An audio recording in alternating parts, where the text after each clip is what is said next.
Nina Carter was running late again. As she pulled up to the Montgomery courthouse in her silver sedan, she glanced at the dashboard clock. 10 minutes until the trial began. Her chest tightened. Today wasn't just another court proceeding. Today could reshape how Alabama's judicial system handled racial profiling cases. Nina had spent weeks preparing for this moment, but the anticipation still made her heart pound. Stepping out of her car, she straightened her blazer and took a deep breath.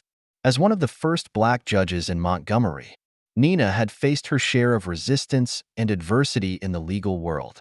But today's case wasn't just about the law, it was personal. The defendant, a young black man named Elijah Brooks, had been arrested while jogging through his neighborhood. The arresting officer claimed Elijah fit the description of a burglary suspect. To Nina, it was an all-too-familiar story, and she was determined to oversee the trial with fairness and integrity. She crossed the parking lot briskly, her heels clicking against the pavement, avoiding the media frenzy gathered at the main entrance. She headed for a side door. Reporters and their flashing cameras swarmed the courthouse steps, eager to capture the case that had already drawn national attention. As she approached the less conspicuous side door, a white police officer stationed there stepped forward. His stance was rigid, and his gaze followed her closely. Nina instinctively reached for the ID badge hanging around her neck, ready to display it as usual. But before she could present it, the officer stepped in front of her. "Ma'am, I need to see some identification," he said sharply. His tone clipped. Nina paused, eyebrows raised. "I'm Judge Carter," she replied, holding up her badge. "I'm presiding over the Brooks case this morning." The officer barely glanced at the badge.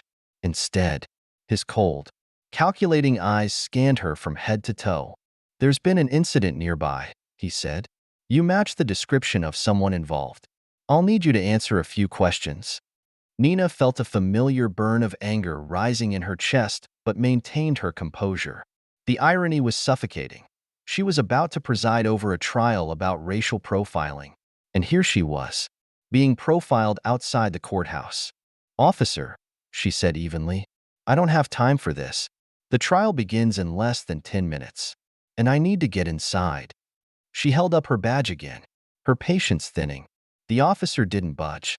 His hand hovered near his belt, close to the handcuffs clipped there. "I don't care who you say you are," he snapped, stepping closer. "You're coming with me." Nina's breath hitched. She had seen that look in his eyes before, a mixture of suspicion and contempt. It wasn't about her being a judge. It was about her being black. Before she could respond, another voice broke through the tension. "What's going on here?" Nina turned to see a tall, older black officer approaching. His expression was a mix of surprise and concern. "Carter?" he asked, his eyes widening. "Judge Carter?" "Yes," Nina replied tightly. The older officer's face darkened as he turned to the younger man. "Stand down," he ordered, his voice firm. The younger officer hesitated, his indignation apparent. "She matches the description," he mumbled. "That's the judge." The older officer snapped. "Do you want to lose your job?" Grumbling under his breath, the younger officer stepped aside. Nina exhaled, her pulse still racing. "Are you all right, ma'am?" the older officer asked, his tone softer now. "I'm fine," she said, though her clenched jaw betrayed her. Without another word, she strode into the courthouse, the sterile halls offering a small measure of comfort. But the encounter replayed in her mind on an endless loop. The courtroom fell silent as Nina banged her gavel. She called the session to order and listened attentively as the opening statements began. But her mind kept drifting back to the officer outside, his sneering face, the way he had judged her in an instant. The parallels to Elijah Brooks' case were impossible to ignore. Elijah took the stand first. His testimony was raw and heart-wrenching. He described how he had been stopped, handcuffed, and humiliated while jogging in his own neighborhood. He'd done nothing wrong, hadn't even been acting suspiciously. He was simply a black man in the wrong place at the wrong time. In the eyes of the police, as Elijah spoke, Nina felt the weight of his words. She had heard stories like his countless times before, but today, they hit differently. This wasn't just about Elijah. It was about the countless others like him and about her. Midway through the trial, the courtroom doors creaked open. Nina's heart sank as she recognized the young officer who had stopped her earlier. He made his way to the witness stand, his face pale and tense. "We call Officer Ryan Blake to the stand," announced the prosecutor, a sharp and determined woman named Camille Turner. Ryan Blake. His name was now burned into Nina's memory. She watched him closely as he shifted uncomfortably in his seat. Camille wasted no time. "Officer Blake," she began, her tone cutting, "can you describe the events leading to Mr. Brooks' arrest?" Ryan cleared his throat. "I was patrolling the area when I saw Brooks. He looked out of place." Nina's grip on her gavel tightened. Out of place. The phrase was a code she'd heard too many times. It meant he was black, and I didn't think he belonged. Camille pressed on. "What exactly made him look out of place?" Ryan fidgeted. He was acting nervous, looking around. It seemed like he was up to something. Nina's anger simmered beneath her composed exterior. She had reviewed the case file. Elijah hadn't been acting suspiciously. He had been waiting for a rideshare. No crime. No probable cause. "Did you find any evidence linking Mr. Brooks to a crime?" Camille asked. Ryan's face reddened. "No," he admitted quietly. The courtroom was silent. The jury shifted in their seats, their expressions a mix of discomfort and recognition.